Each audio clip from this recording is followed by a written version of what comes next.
친구들, 오늘도 고린도전서 나라로 여행을 떠날 거야. 지금 바로 5장에서 7장으로 고고고! 고린도전서 5장. 심지어 여러분 가운데 음행이 있다는 소문이 들립니다. 심지어 누가 자기 아버지의 아내와 동거하는 사람까지 있다고 하니 이러한 음행은 이방 사람들에게도 없는 일입니다. 그런데도 여러분이 자만합니까? 오히려 여러분은 슬퍼하고 마음 아파하며 그런 짓을 행한 사람을 내쫓아야 하지 않겠습니까? 내가 비록 몸으로는 떠나 있으나 영으로는 여러분과 함께 있어 내가 마치 여러분과 함께 있는 것 같이 그런 짓을 행한 사람을 이미 심판했습니다. 여러분이 우리 주 예수의 이름으로 모일 때 내 영이 우리 주 예수의 능력과 더불어 여러분과 함께 있으니 그런 사람을 사탄에게 넘겨주십시오. 이는 그 육신은 멸망하더라도 그 영은 주인 아래 구원을 얻게 하기 위함입니다. 여러분이 자랑하는 것은 옳지 않습니다. 여러분은 적은 누룩이 온 덩어리를 부풀게 하는 것을 알지 못합니까? 여러분은 새 반죽 덩이가 되기 위해 묵은 누룩을 제거해 버리십시오.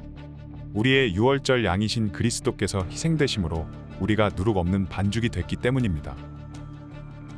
그러므로 묵은 누룩 곧 악하고 해로운 누룩이 든 빵으로 절기를 지키지 말고 오직 순결함과 진실함 곧 누룩 없는 빵으로 지킵시다. 나는 내 편지에 여러분에게 음행하는 사람들과 어울리지 말라고 썼습니다. 이 말은 이 세상에 음행하는 사람들이나 탐욕을 부리는 사람들, 약탈하는 사람들이나 우상 숭배하는 사람들과 전혀 어울리지 말라는 뜻이 아닙니다. 만일 그렇게 하려면 여러분은 이 세상 밖으로 나가야 할 것입니다.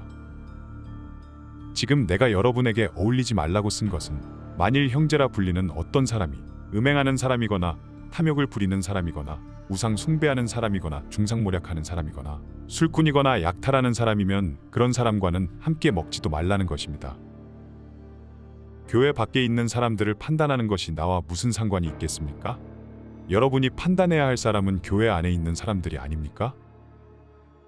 밖에 있는 사람들은 하나님께서 판단하실 것입니다. 그 악한 사람을 여러분 가운데서 내쫓으십시오. 고린도전서 6장. 여러분 가운데 누가 다른 사람에 대해 소송할 일이 있을 때 왜 성도들 앞에서 해결하려 하지 않고 세상의 불의한 사람들 앞에서 합니까? 여러분은 성도들이 세상을 심판할 것을 알지 못합니까? 세상이 여러분에게 심판을 받을 것인데 여러분이 아주 사소한 사건 하나도 판단할 능력이 없겠습니까? 여러분은 우리가 천사들을 판단할 것을 알지 못합니까? 그렇다면 하물며 이 세상 일이겠습니까? 그런데 세상 일로 소송할 것이 생겼을 때 여러분은 교회가 없인 여기는 바깥 사람들을 재판관으로 세웁니까? 내가 이렇게 말하는 것은 여러분을 부끄럽게 하려는 것입니다. 여러분 가운데 믿는 사람들 사이의 일을 판단할 수 있는 지혜로운 사람이 이렇게 하나도 없습니까? 그래서 형제와 형제가 맞서 소송할 뿐 아니라 그것도 믿지 않는 사람들 앞에서 한다는 말입니까? 여러분이 서로 소송을 한다는 것은 여러분이 벌써 실패했다는 것을 뜻합니다. 왜 차라리 억울한 일을 당해주지 못합니까?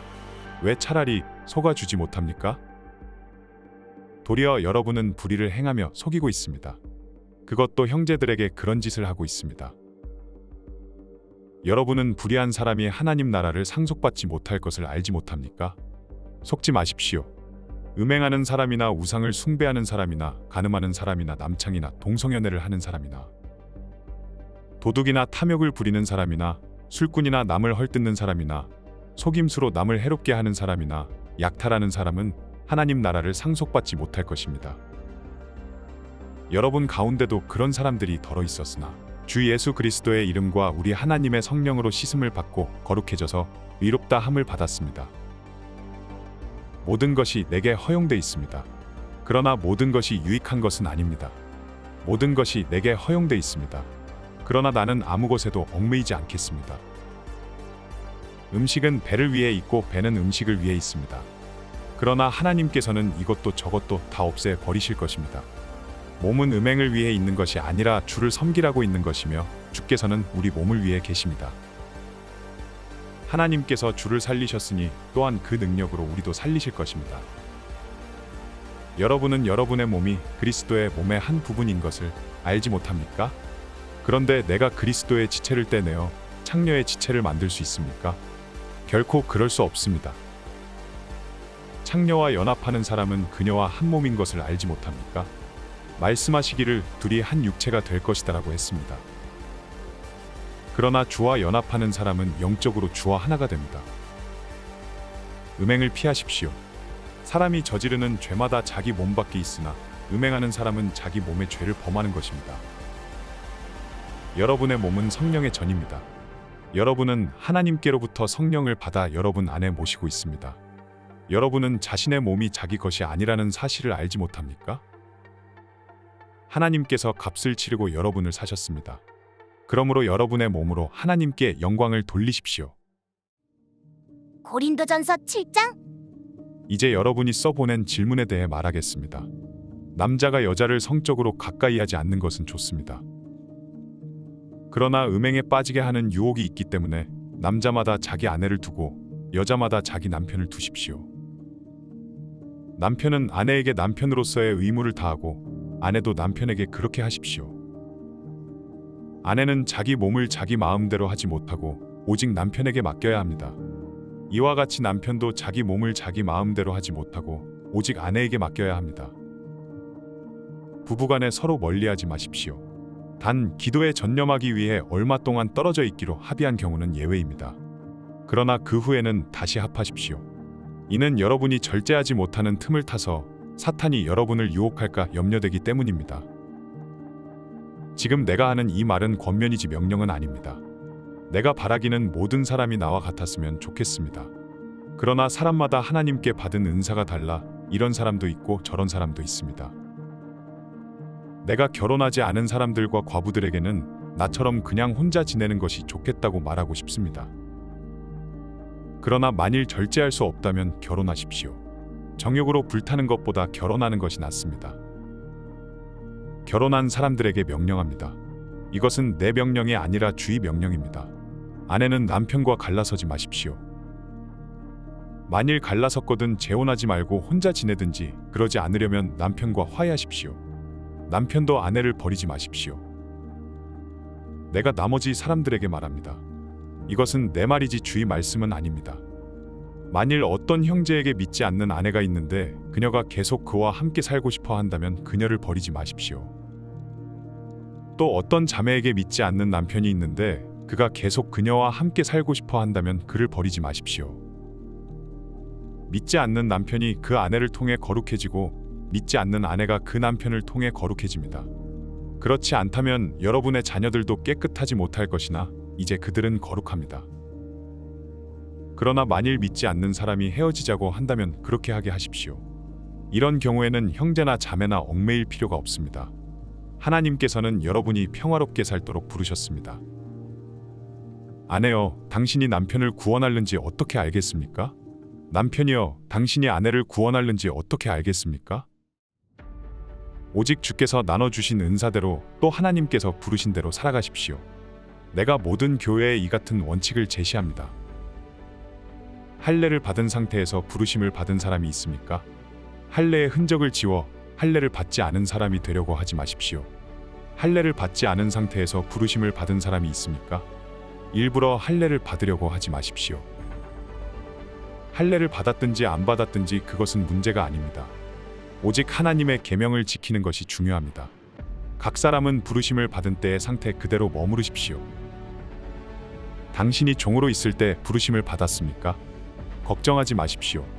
그러나 자유를 얻을 수 있는 기회가 있다면 그것을 이용하십시오. 주 안에서 부르심을 받은 사람은 종이라도 주께 속한 자유인입니다.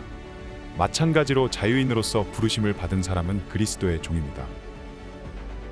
여러분은 하나님께서 값을 치르고 사신 사람들입니다. 그러니 사람의 종이 되지 마십시오.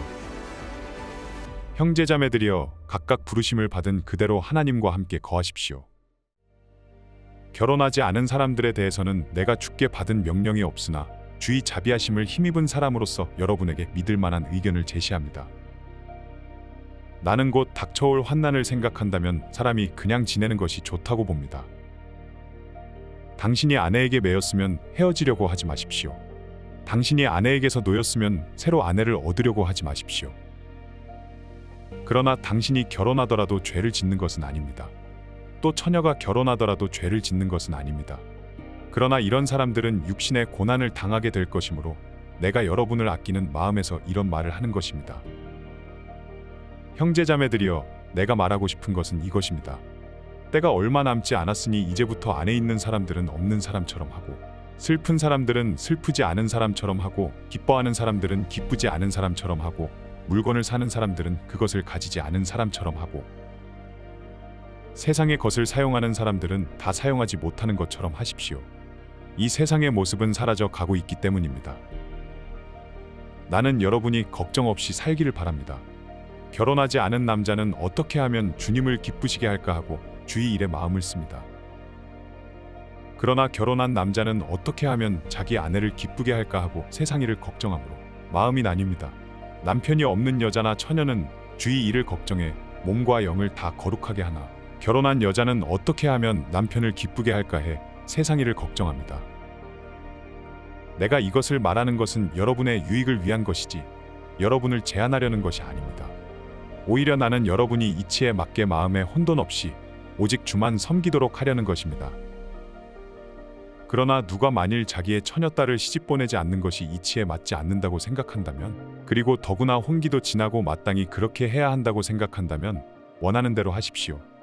이것은 죄를 짓는 것이 아니므로 그들이 결혼하게 하십시오. 그러나 그가 마음을 확고하게 정하고 부득이한 일도 없고 또 자기 뜻대로 할 권리가 있어서 자기의 처녀딸을 그대로 두기로 마음에 작정했다면 그는 잘하는 것입니다. 그러므로 자기의 처녀딸을 시집 보내는 사람도 잘하는 것이지만 시집 보내지 않는 사람은 더 잘하는 것입니다. 아내는 남편이 살아있는 동안 남편에게 매여 있습니다. 그러나 남편이 죽으면 자기의 뜻대로 결혼할 자유가 있습니다. 단 주 안에서만 그렇게 해야 합니다.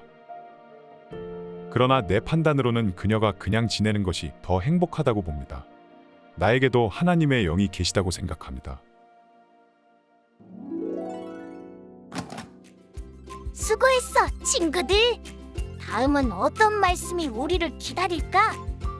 그럼 다음에 또 만나자. 안녕.